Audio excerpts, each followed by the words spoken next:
The evening rush of the city roared outside the glass walls of the most luxurious restaurant downtown. Inside, wealthy businessmen in designer suits sipped wine, and women draped in diamonds laughed at jokes they barely listened to.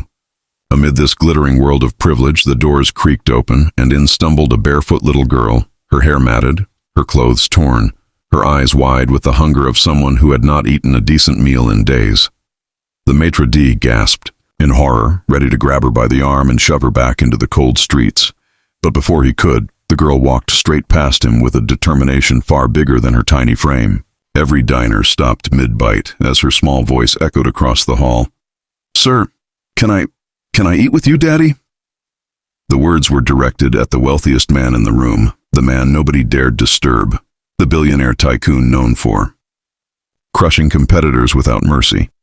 Laughter, shock, and whispers swept through the room, but the girl's innocent eyes, shimmering with tears and trust, fixed only on him. The billionaire froze, his hand tightening around his glass of wine. For a man who had been called many things, monster, genius, heartless shark of Wall Street, this was the first time anyone had called him Daddy. The room erupted into murmurs. "What is this?" one woman whispered, covering her pearls. "Security!" barked a man in a tuxedo, but the girl didn't waver. She looked straight into the cold, calculating eyes of the billionaire and repeated, "Please, Daddy, can I eat with you? I'm so hungry."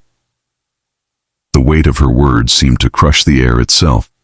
The waiter shifted nervously, waiting for him to explode in anger, but instead he leaned back slowly, his face unreadable.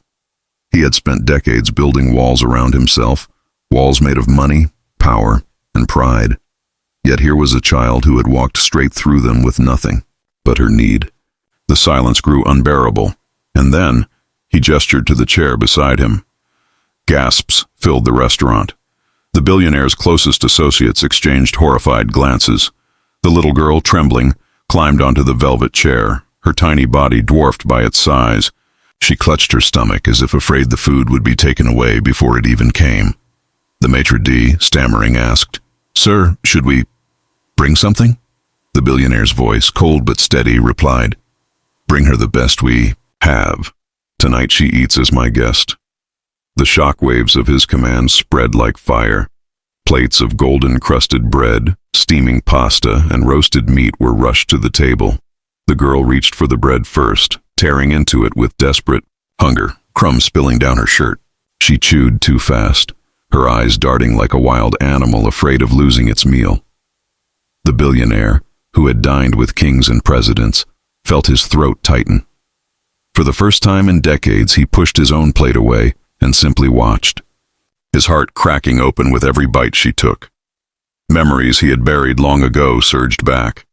He remembered nights as a boy when his own father had vanished into bars, leaving him and his mother to starve. He remembered clutching at stale bread, promising himself that one day he would be so rich he would never know hunger again. He had fulfilled that promise beyond measure, but in doing so, he had become hardened, forgetting the faces of children, like the one sitting before him now. He stared at her trembling hands, her dirt-stained cheeks, and thought of the son he never had, the family he never built, the love he had traded for power. The whispers in the restaurant grew louder. "This will ruin his reputation. He's lost his mind." But he didn't care. For the first time in years, he felt something real, raw, and human. "Where's your mother?" he asked softly, his deep voice cutting through the girl's frantic chewing. She froze, her eyes dropping to her lap. She's gone," she whispered. "And your father?" he pressed. Her silence was answer enough. Around them, the rich diners leaned in, eager for gossip, but the billionaire's focus never left her. He saw the shame in her lowered eyes, the way she tried to make herself small. He leaned forward, surprising everyone, and lifted a napkin to gently wipe the crumbs from her chin. A collective gasp rippled through the room. The ruthless billionaire, the man who had bankrupted thousands, was cleaning the face of a homeless child like she was the most precious thing in the world. The girl looked at him again, her eyes brimming with tears. "Thank you, Daddy," she whispered. That word hit him like a thunderclap. Around them, phones clicked as people captured the scene.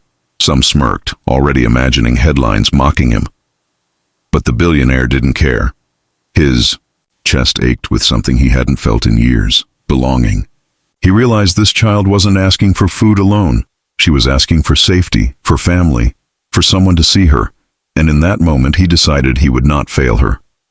"You'll never go hungry again," he said firmly, his voice echoing, like a vow. "Not as long as I live." The restaurant was in chaos now. Some diners stormed out in disgust, others lingered with curiosity, and the staff stood frozen. But the billionaire waved them away. This wasn't about appearances anymore. He called his driver, instructing him to prepare the car. When the girl finished eating, he stood and lifted her into his arms. She clung to his suit, burying her face in his chest. He carried her past the stunned crowd, past the flashing cameras, past the world that didn't believe a man like him could ever care. But as he walked out, his heart whispered a truth louder than any scandal. She had chosen him, and he would choose her back. That night, instead of returning to his penthouse alone, he took her with him. The staff stared, unsure whether this was madness or a miracle. He ordered the guest suite prepared, but when the girl clutched his sleeve and begged, "Don't leave me," he didn't. He sat beside her until she fell asleep, her tiny hand gripping his. For the first time in years, he didn't check his stocks, didn't answer his phone, didn't plot his next conquest. He simply watched her breathe, fragile and safe, and realized that all his billions had never bought him peace like this. The next morning, newspapers exploded with headlines: "Heartless tycoon adopts street child." Critics sneered, rivals mocked, but the public was captivated. Was it charity? A publicity stunt? Or had the world's coldest billionaire truly been changed by a single word: Daddy? As cameras swarmed outside his mansion, the billionaire made no statements. He only walked outside holding the girl's hand and announced to the press, "She asked if she could eat with me. From today, she eats with me forever. She is my daughter." The crowd erupted. Some laughed, some cried, some cursed, but none could deny they were witnessing history. And so, the billionaire's life transformed. Boardrooms and bank accounts no longer defined him. Instead, it was school runs, bedtime stories, and little drawings she proudly taped to his office wall. At night, when she whispered, "Good night, Daddy," he felt richer than any fortune he had ever made.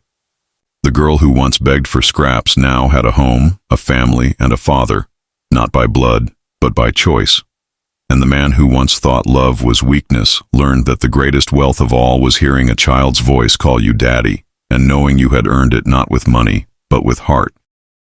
The next days were not easy.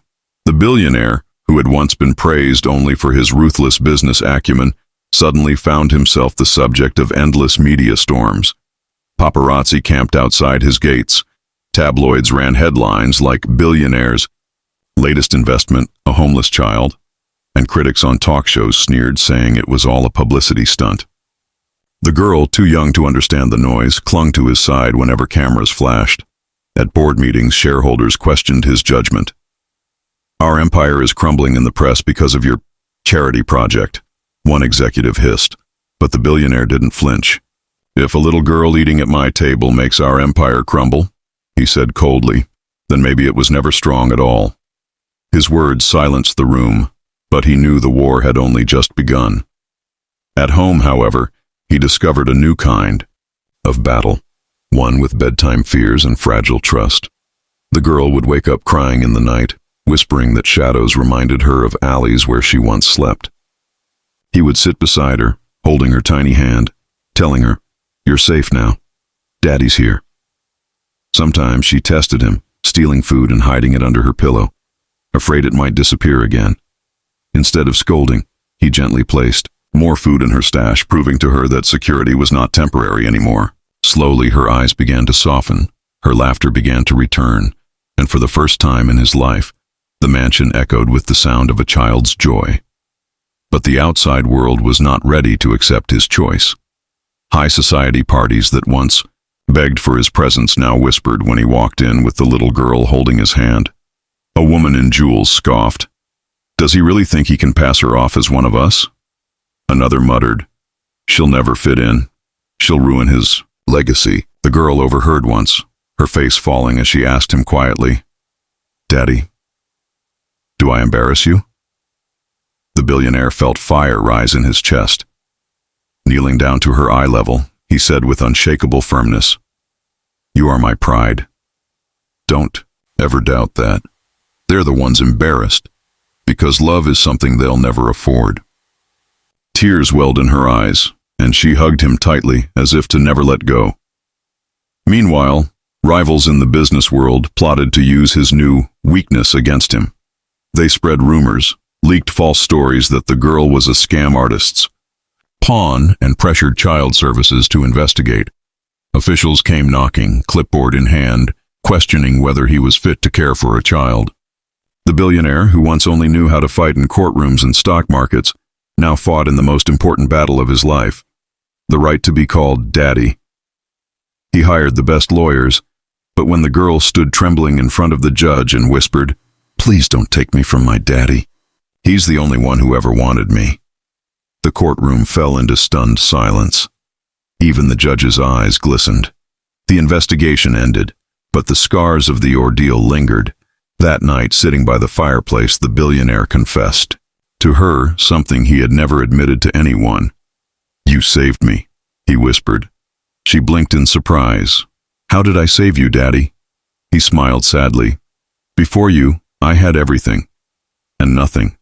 I was alive, but I wasn't living. You reminded me what life really means. She threw her arms around him and said, Then we saved each other.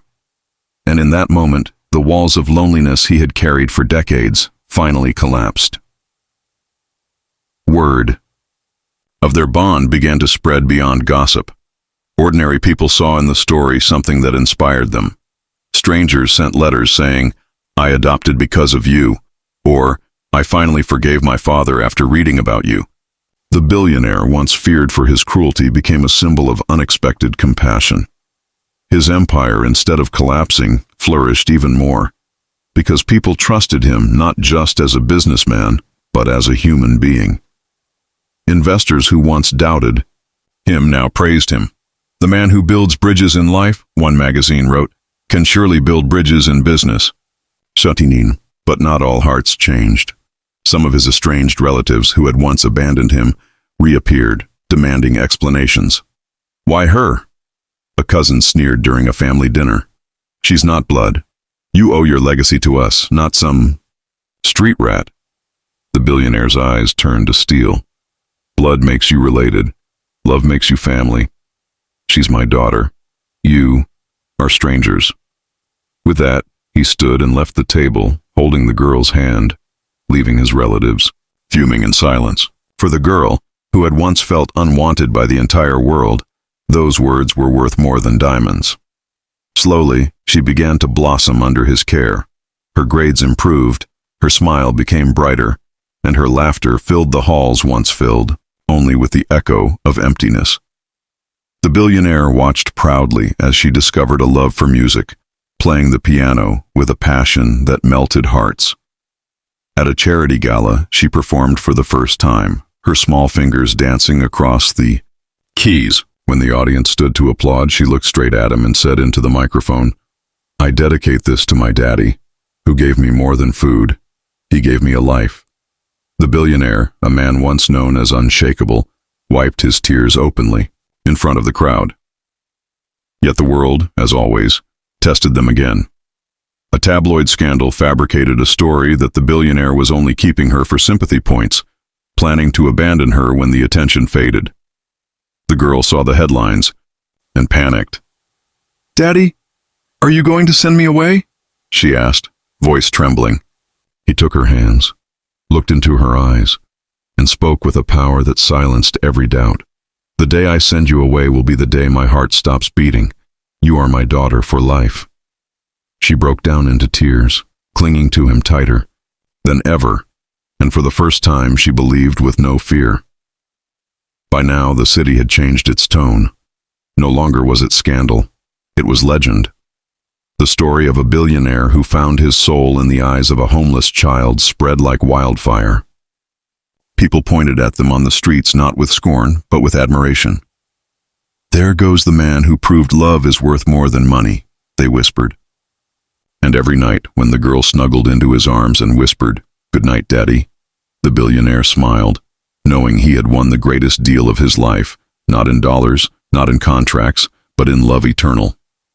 The little girl who, once asked to share his meal, had now become his everything, and the man who once thought he had no family had finally discovered what it truly meant to be rich.